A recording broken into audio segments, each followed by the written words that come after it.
Well, a grand jury in Georgia may decide this week whether to indict former President Donald Trump. It would be the Republican presidential candidate's fourth indictment this year. Christian Benavides is in Atlanta with details. Security is high around the Fulton County Courthouse in Atlanta, where witnesses began appearing before the grand jury on Monday.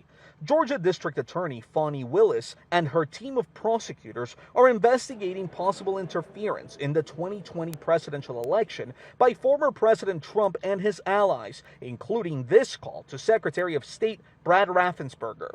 I just want to find 11,780 votes.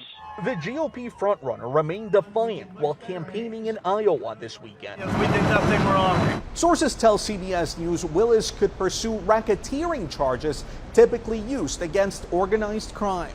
Georgia has a pretty broad or generous RICO law. CBS News legal analyst Jessica Levinson says the DA will try to show that Trump and his team were acting like a criminal enterprise. You essentially have to prove that two or more crimes were committed by two or more people and that they were trying to protect or control an institution, property, or an interest. The former president has been indicted 3 times this year. First in New York on charges related to hush money payments to Stormy Daniels, then federal charges stemming from classified documents seized from his Mar-a-Lago estate, and most recently federal charges related to his efforts to overturn the 2020 presidential election and the January 6th attack on the Capitol.